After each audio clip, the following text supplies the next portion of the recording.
And where am I going to go to share my screen again? Right there.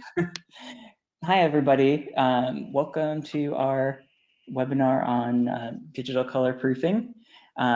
We are going to get started here in a couple minutes. My name is Ben Starr from Color Management Group, and I have Vicki Blake and Dan Caldwell joining us from ICS Color. And I guess before we get started, I've got a quick little poll as people are kind of coming in and joining us. Since we're talking about digital color proofing today, I want to just ask you guys, or ask all of our attendees, how many of you are currently doing digital color proofing? So we're kind of curious to figure out, how many people are currently using it. If you're currently using it, are you just kind of using it with a few customers, or is everybody using it? Are you just here to learn more to figure out if it's right for you, or you just want to it's something that we're going to be coming to soon. So yeah, if you guys can check in and let me know, let us know, so we know kind of who we're talking to. And while you're doing that poll, just a couple other things. If you have used GoToWebinar before, there's a button for, there's an area for chatting in and questions. If you have questions, feel free to chat them in with us. We will either answer them at the end, or if it's appropriate to answer them at the moment that we get them, we will. So feel free to chat in any questions you have. We've got a section, there's a section in here for handouts. We just have a copy of the slides that you can download to your own computer so that you can view them later. You'll also get a recording of this, I believe, tomorrow. So yeah, let's see. Wow, I've got 80% of you guys have voted already, so that's pretty good, or have replied in on the poll, so that's good. I'll leave it open for another minute or so here, and then we will go ahead and move on. All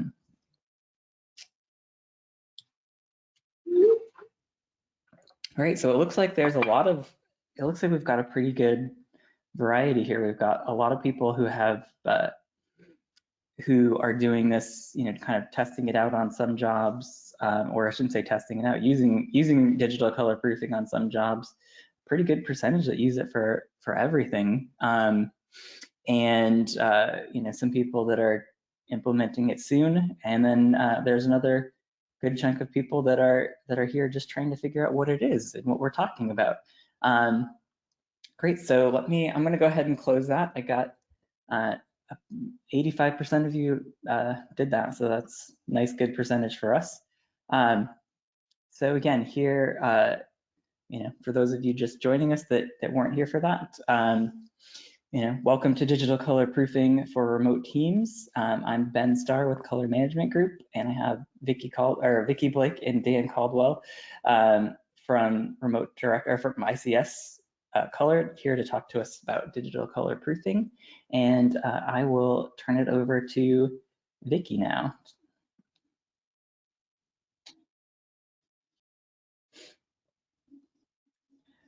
All right, so Vicki should be set to share your screen now. There we go. All right. And you should be able to see my title slide now. Yep, you are good. Take it away. All right, awesome.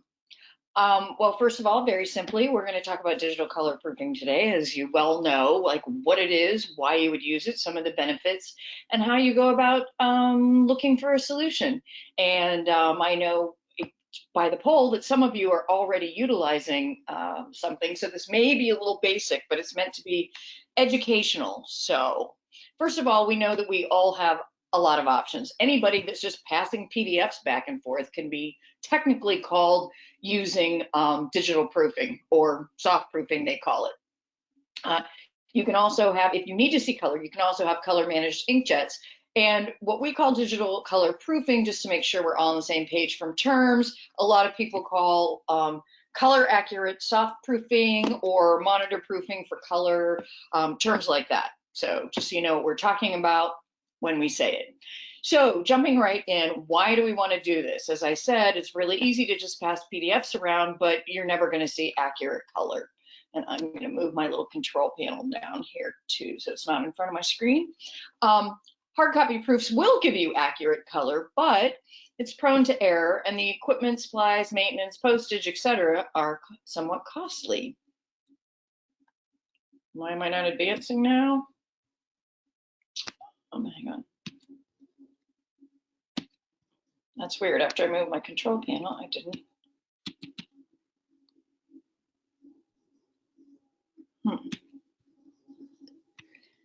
Okay, I can do it this way.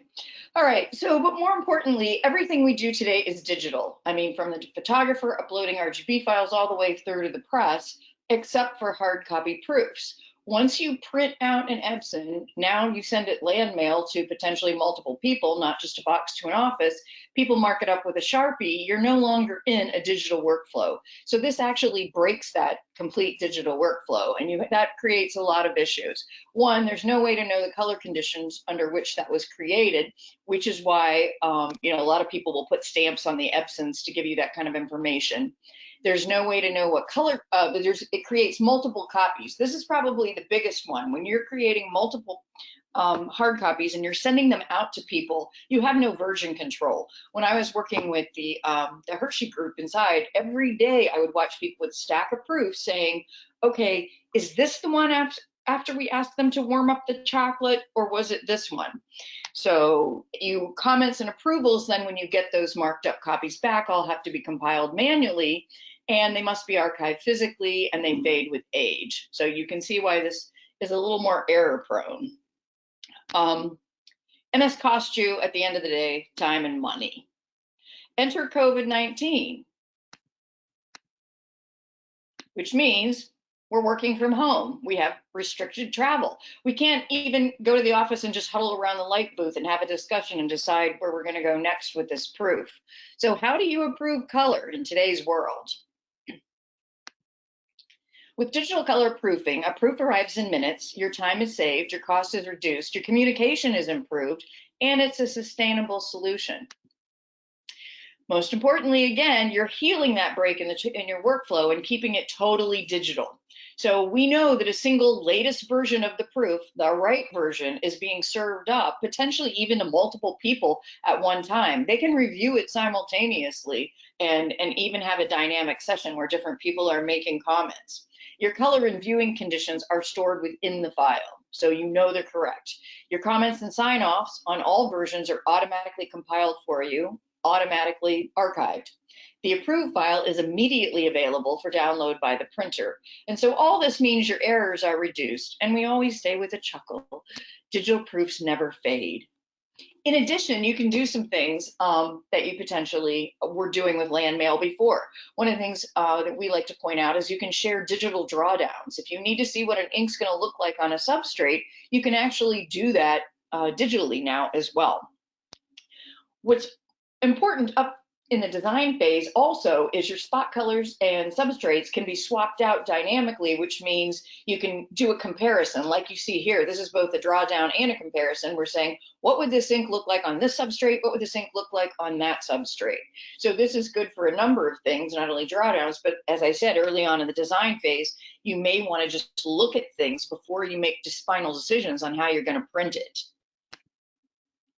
So the benefits we're talking about here, speed, number one, significantly faster proof delivery, review, and approval means that at the end of the day, the CPCs are getting their product to market faster and responding more quickly to market trends. It also gives you improved supplier vendor communication. Cost, it saves time. It saves the cost of equipment. It saves supplies, the postage, and a lot of times these things are being FedExed overnight. Also, while digital proofs aren't free, they cost less than hard copy proofs. While you still need to do everything color accurately, set up all the proper parameters, you know, say how it should be viewed, what you don't have is paper, ink, and expediting, as we talked about. So reduced Errors also eliminate some of that additional cost. Quality, all proofs we know are created to store digital shared color settings. The printer has an accurate target, including the substrate, which won't fade. Again, reduced errors, and all of this is environmentally responsible. So I'm going to turn it over to Dan here to kind of do a visual on the summary and then talk to you about what type of functionality you should look for when you're considering moving into a solution. Dan? Advance the slides for me. So here in the summary, you can see the cost savings is great, which is what Vicki was pointing out. You save a great deal when you're doing digital proofing. The speed is a lot faster as well.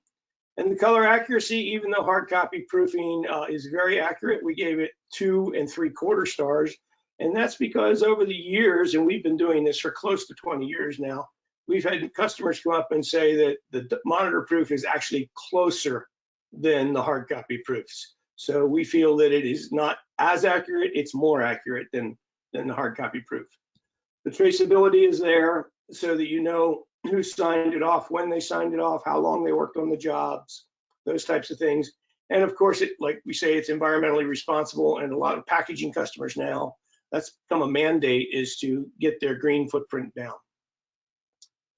So what are the things you want to consider if you're going to put together a digital proofing system? First of all, you should make sure that you're verifying the display for anybody that's looking at the proof.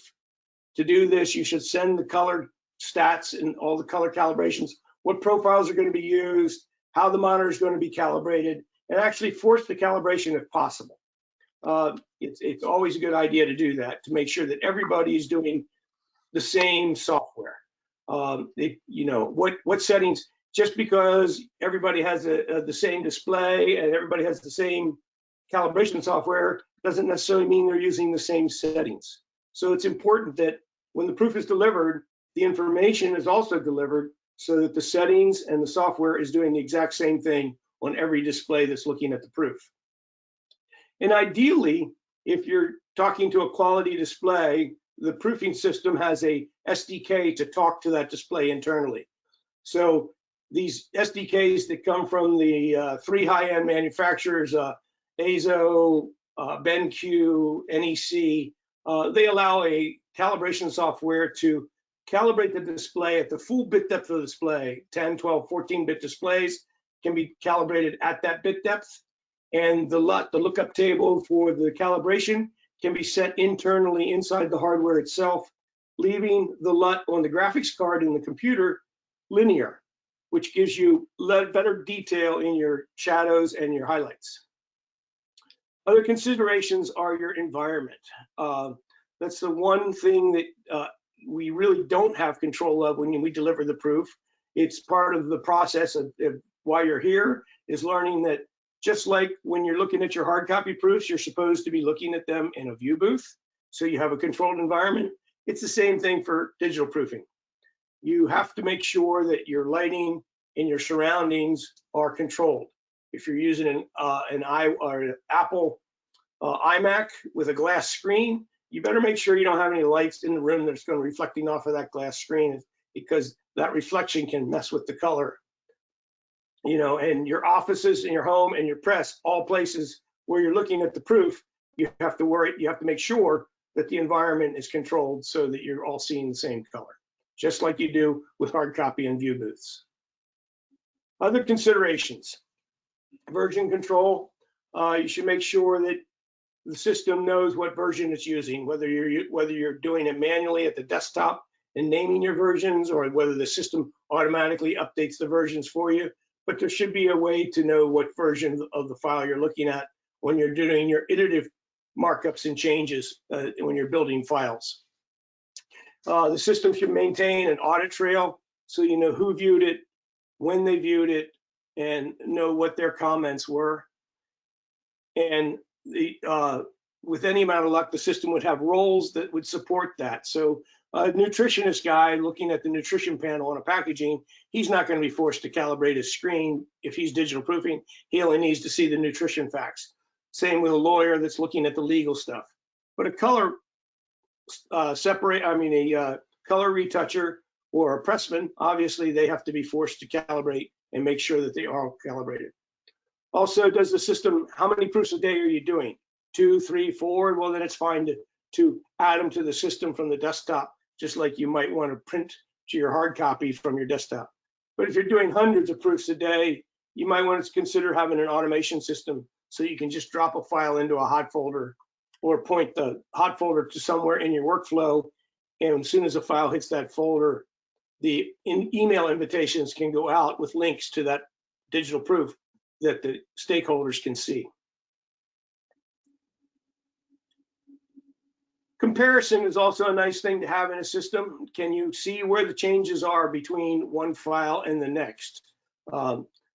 There's several ways different systems do. Some systems have a window shading version that you can slide back and forth to see the difference.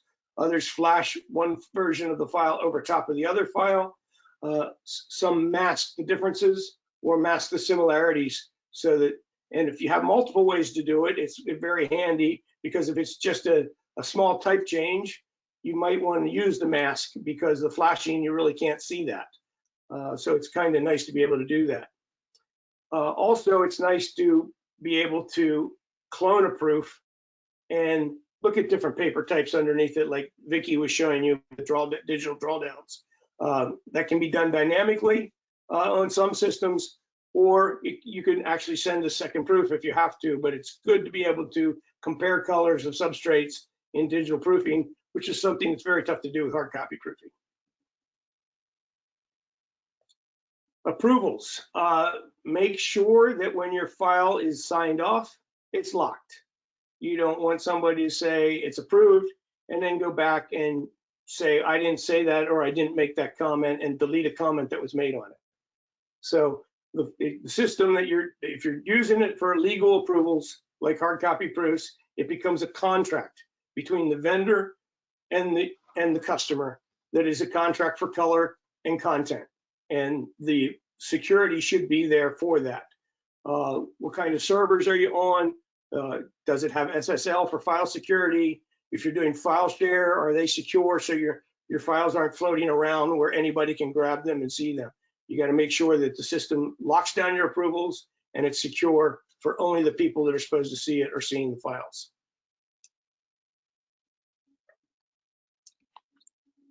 Other things is color. I've been around the color for quite a few years, and we know that we need all the color settings to be stored with the proof so that everybody's using the same profile. You don't want to go over the phone and say, are you using swap 3? Are you using Foger 30? Or what profiles you're using? You don't want to coordinate that over the telephone. You want that to go with the digital proof so you know that everybody's looking at the same colors. And you want to make sure that if you're blending those colors accurately, that they're being done right, especially if you're blending spots and ICC colors.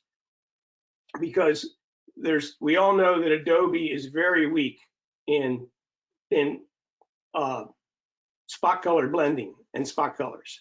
It doesn't do a very good job with CMYK and RGB. The Adobe engine does a pretty good job, but it falls down terribly when you get into spots. And we also know that all the color settings can be quite confusing in the Adobe products and tough to coordinate between teams. Sorry, I got ahead of you there, Dan. That's all right, no worries. Do you do packaging, and do you do more than CMYK? If you do, there should be some components you look for. Does the system support Pantone colors or custom colors? Can you import CXF values for your custom colors if you have them? If you have custom color libraries from paper companies, can you import those and use those? Or can you add paper colors by measuring them with a spectrophotometer? Do you only support 4-color ICC profiles or expanded color gamut profiles for up to 5, 6, 7, and 8-color profiles? If the PDF X4, is it going to honor it and proof it the correct way?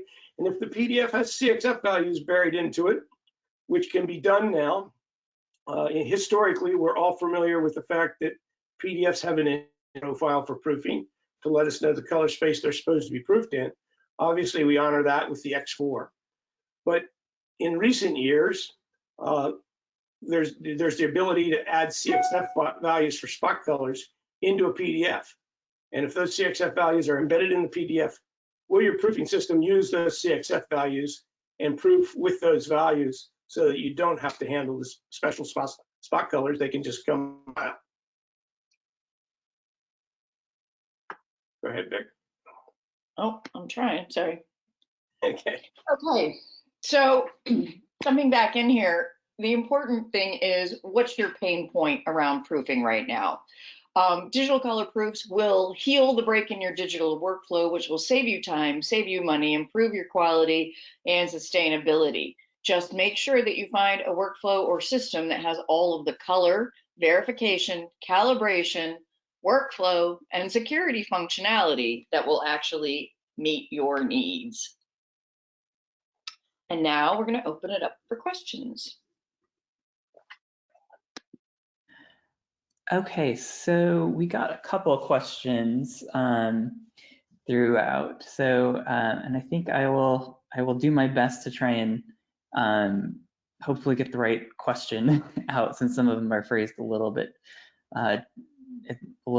differently. So I think this was already addressed, but it's good to mention it again. So for digital proofing, for digital color proofing, does a customer need to have a calibrated display? Absolutely. The display has to be calibrated and to the same settings as the person that creates the proof. The person that reviews the proof has to have the same calibration.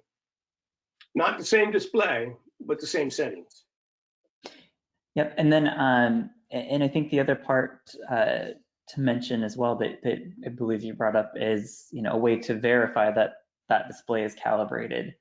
And I think Daniel also mentioned, that there's some people in the chain that may not need to have calibrated, like legal, that kind of thing. In a lot of systems, is there a way to set that someone needs to be reviewing with calibrated color versus people that are allowed to see uncalibrated? Yeah, I mean, there's certainly the system should handle that with the role. When you log in, if you're a color role, you should be forced to calibrate or asked to calibrate. And if you're a content reviewer, those color tools can be hidden so that you're not confusing the lawyer that doesn't care what color it is. Okay, makes total sense. So I think this one, I'm gonna phrase it what I think the intent of the question was. It's because the question is, the expectations that customers know what they're doing. So I guess what kind of controls should there be, or is there in systems about helping users that might not be very familiar with calibrating displays? Like, they really have to know what they're doing to get it to work right? Well, this is why we at ICS Color came up with Remote Director, was to make it very simple for the receiver of the proof. Anybody can do this with a roll your own solution. Like I said, the Adobe products, if you do a standard operating procedures and you tell people what all the color settings are and you share all the profiles and you say, use this software, use this white point, use this luminance, and you can trust the person on the other end to understand all that and to set it all up correctly, you can manually do a roll your own solution and get accurate digital color proofing. A good system forces all that so that when the proof is open, we look at the monitor, we see what profile is being used. If it's not the correct one, it puts the mask over the screen. And the only button that is available is a button to calibrate. And the calibration is just part of the system. You're not counting on any third-party software to do any of the calibration. So those are the two ends of the spectrums, and there's probably some places in between that you have as well by just using the same monitor and same calibration software, that type of thing. But forced on one end mandates everything, or sharing information is kind of the Wild West that allows people to set it up on their own. And so I think, Dan, you like to say that makes it really easy for the uneducated because all they have to do is click the calibration button. Basically, it says, oh, I detect you're using this monitor. It asks what measuring device you're going to use. And then basically it just puts an image of the device over top of the screen. And all you have to do is hang the device and go get a cup of coffee. Dan calls that stick and click. So it makes it easy for them. Yeah, the customer doesn't need to know anything about color. They just wait for the picture to appear, hang the instrument over the picture, and 5 minutes later, their monitor is calibrated. Cool. So, wow, we got a lot of questions coming in, so this is good. The next one I think this is very interesting. Would digital color proofing work for proofing non-paper substrates like textiles, footwear, glass? That's a good one. Yeah, it is a good one, especially after this morning's conversation. Currently, we're focused on smooth substrates. The next generation of some products, ours will have texture, so you'll be able to put the texture of a substrate into the paper color. So it'll be color and texture, not just color. And what about plastics and stuff, Dan?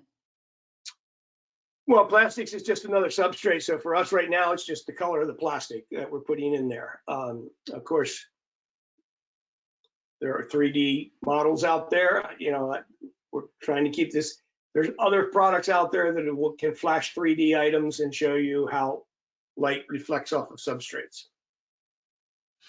Yeah, and so depending on the product, you may or may not have color accuracy with that too. But okay, so primarily at this point, smooth substrates, non-transparent, but keep your eyes out for other things. Correct.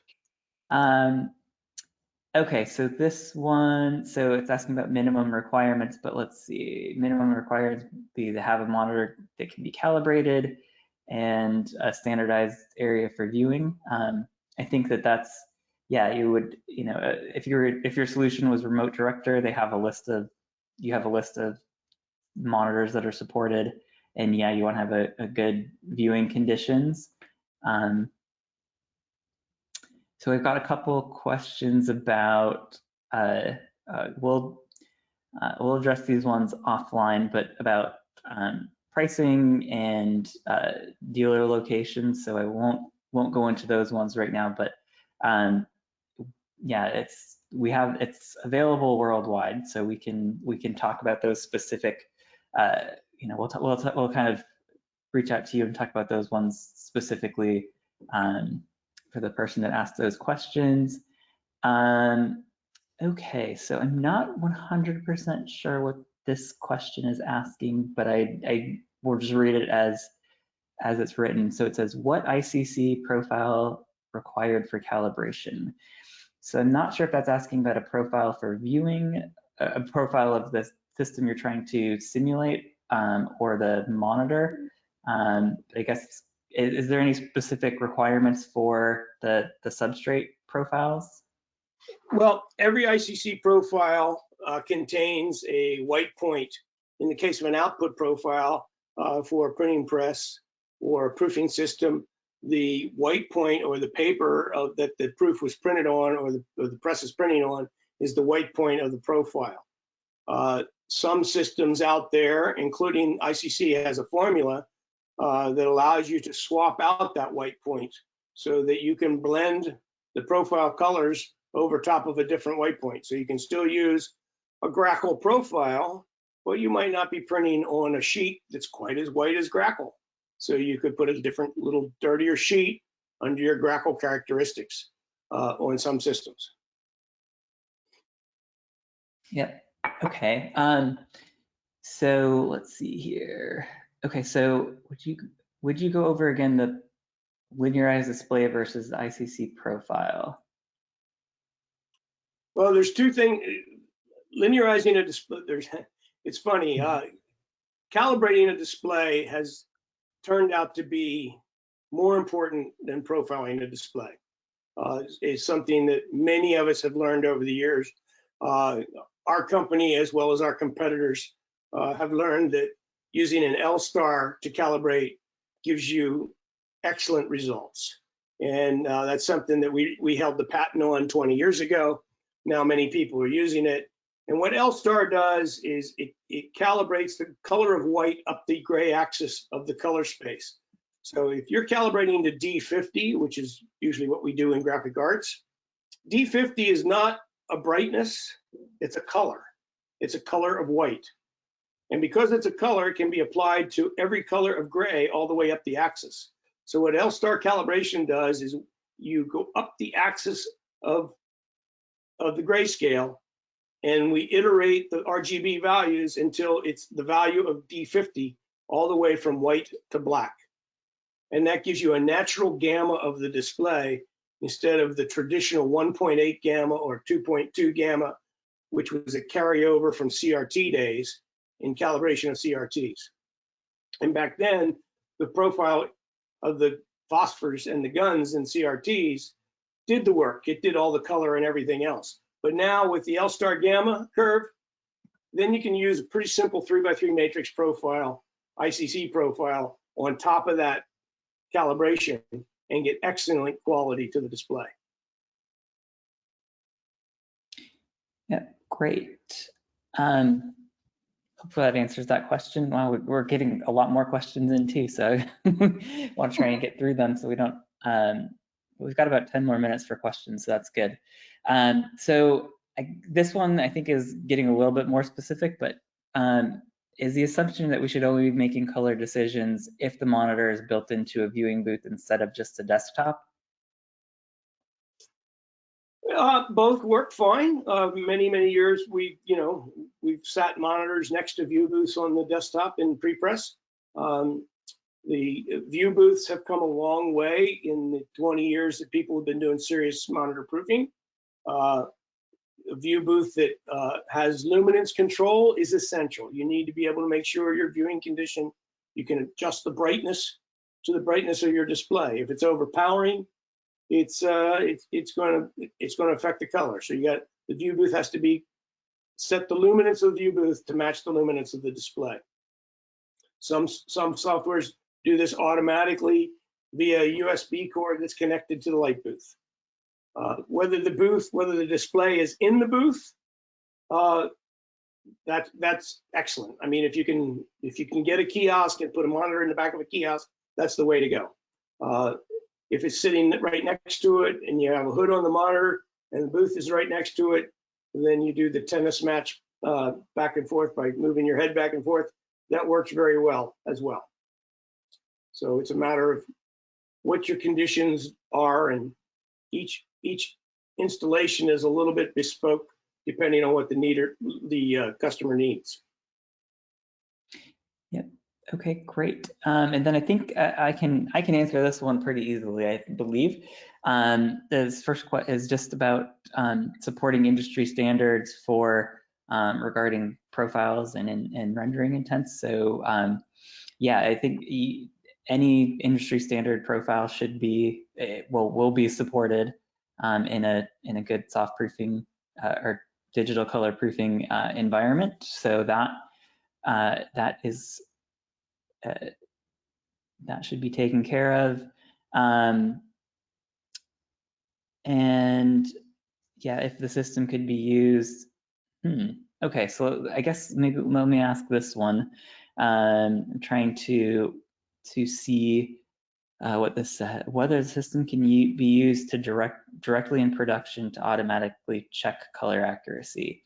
So I guess that the question is, can it automatically check that you're calibrated, which I think we've already addressed that it will, when you open up the proof in Remote Director, it will say, it'll tell you if you're calibrated or not, and give you an overlay if you're not calibrated. So we'll talk about, there's a couple questions about system configuration and what's supported. So I think let's see if I can jump in, Ben? Yeah, go ahead. Before you move on to the next question, one other thing that may be a system consideration from the last question that you brought up is also if in fact you have the option to see once you are calibrated if anything on the particular project is out of gamut of that particular monitor. Oh, yes, that would be important to know. Right. Which also happens on hard copy proofing, and you can't find it out. That's true. That is very true. Something that should be checked out. So like I said, there's a few questions about minimum system configuration. So I think that the answer there's, and I'll let you guys address it more directly if I missed something, but I think the system configuration that you would need is a supported monitor. So, with Remote Director, there's a number of supported monitors. You need a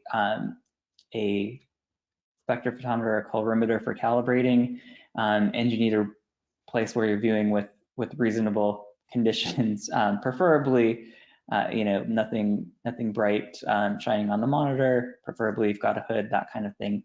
I will but as far as the computer system requirements, I think there's a couple different requirements there, depending on if you run it as a server or or it's hosted in the cloud. So there's a hosting requirement and there's an end user viewing question. I guess, is there anything that Dan or Vicky would like to add on to that? Well, minimum requirement is attaching your PDF to an email, along with adding all the color settings in that email and hoping the person that receives it understands everything you send them in the email. That would be the minimum. But you're talking about a system that, yes, you need a display that's capable of passing ISO standards. ISO has the standards for certification and a profile for a display. You should also verify that it meets that certification when the profile is built. So you need a display, you need an instrument, you need a calibration software. And these days, thanks to the game industry, the graphics cards are super fast. So they do a very good job with color management as well. So there's pretty much not a computer made that can't show accurate color. But not all monitors can. Right. But the software you choose should be able to tell you if that monitor is capable or not with a verification system after the calibration and profile is built.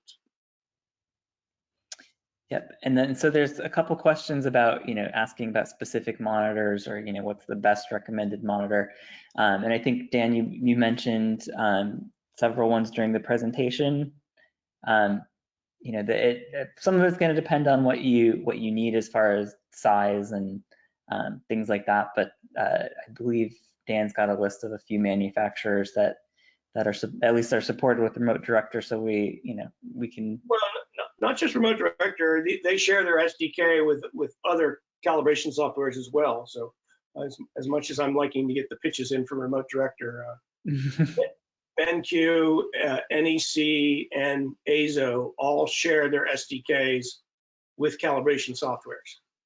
So those are the three that are commonly used in graphic arts, but there's many other out there that do a good job as well.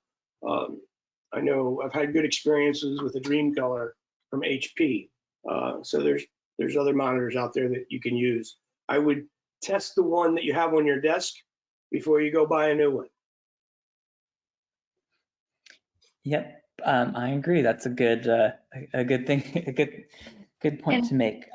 So there is. Actually, the system you choose should support more than those three. It just may be a difference in the way they drive the particular monitor and the way they set the LUTs.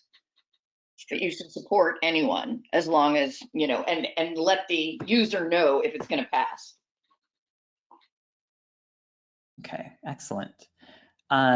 So yeah, we've got, like I said, there's a couple questions about pricing, but I think that we might want to refer that to to kind of go offline and figure out because there's a lot of things that go go into that, which is actually a good, because there's some questions about, you know, configuration. So is it available as a service in the cloud, or is it local server only? Which I know Remote Directors is both ways, but you know, any solution that you're looking at, you know, could be available, or I shouldn't say any solution, but there's definitely solutions that are available in the cloud and that are local only. So that's something to consider when you're looking at a solution. And I just changed slides, Ben, too. Just these are in the handouts, but just in case anyone wants to ask specific questions of our solution, we're happy to answer them, of course. Yep. Okay, so what are printers in?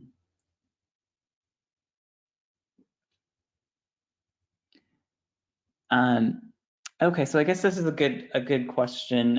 There's a kind of a lot in there. So it says, what about printers in packaging that use third-party proofs in FOGRA 39 for spot colors? They use a Pantone chart. So how accurate can we make spot colors on a proof?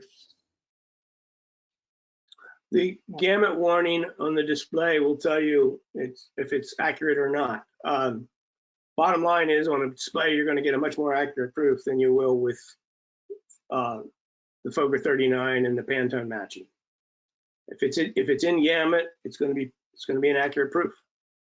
Now, there are Pantone colors that are outside the capability of a monitor, but that's what the gamut warning is about. In most systems, you can flag those colors and say, hey, this is out of gamut. Maybe you should use a reference color for it. Yep.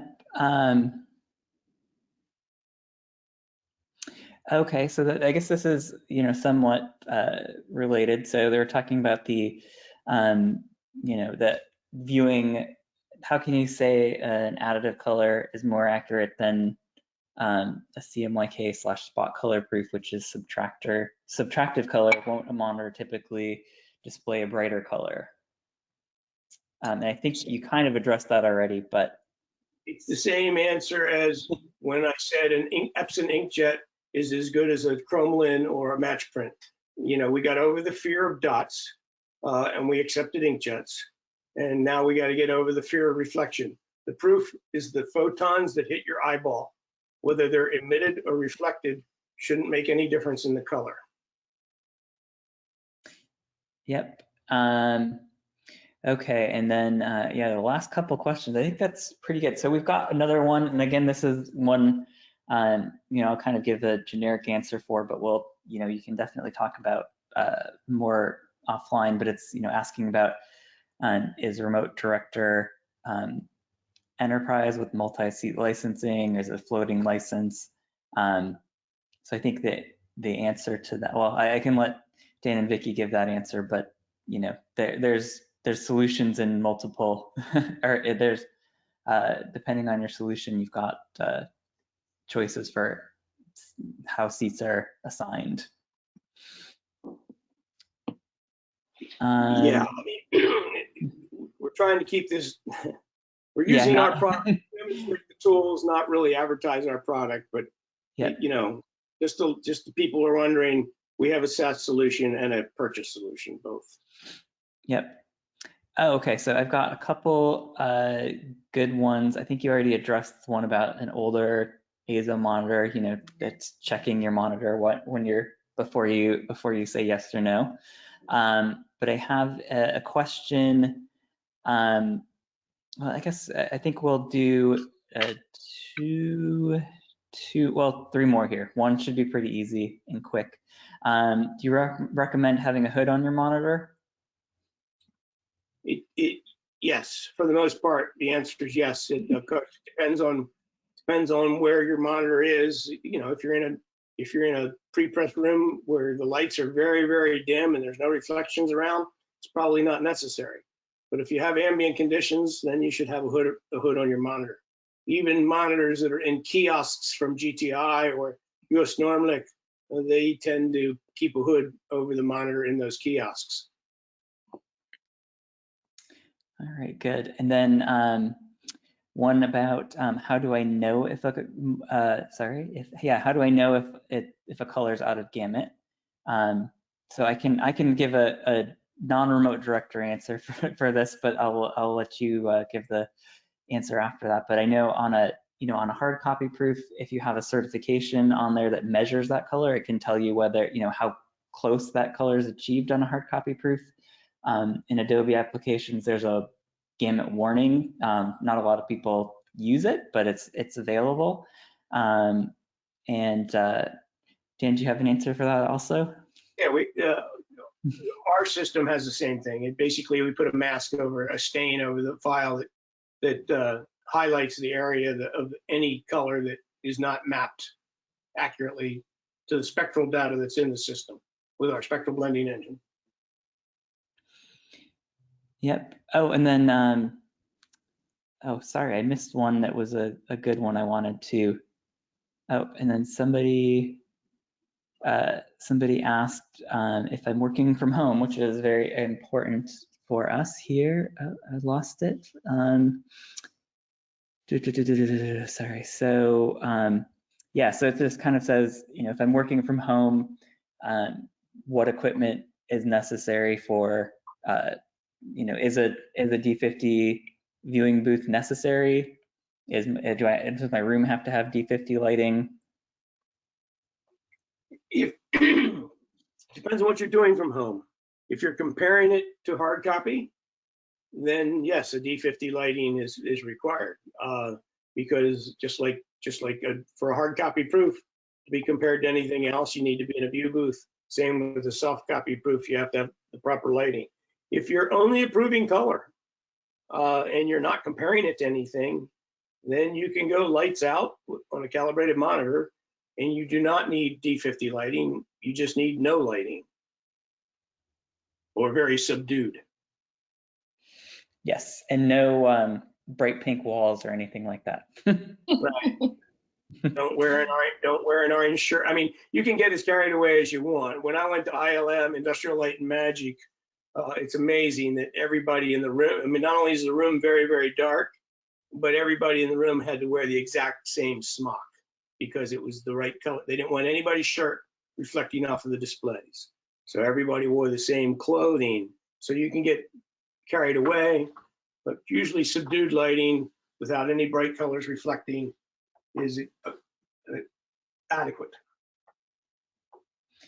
Yep, and then I've got one last question that I'll throw out here, and we'll follow up and hopefully get some more answers for some people that had more specific questions that we might not have been able to answer. But this last one here, how do we?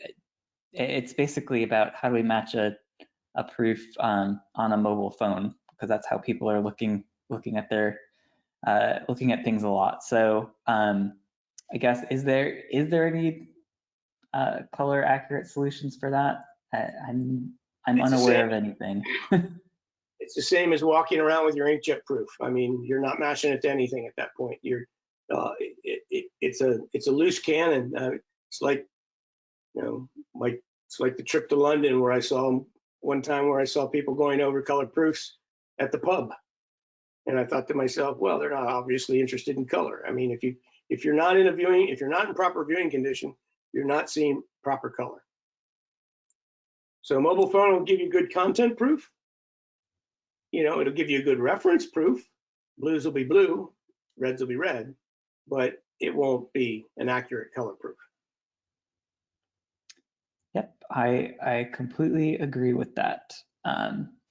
So yeah, so for color accurate proofing, a phone is not a tool for it. All right, so yeah, like I said, we have a few questions here we haven't answered that are more specific. We'll get to those. We'll do some follow up for some specific questions. And everybody that attended, you will get a recording. If you didn't attend or had to leave partway through or came in late, you'll get the recording so you can catch up. And again, you can get in touch with us with any questions, and we'll be happy to answer them for you and get you more information. So again, thanks Dan and Vicky for joining us, and we will talk to everybody again soon, hopefully. Thank you, Ben. Thanks everybody for taking Yep. your time. Bye. Thanks Yeah, everybody.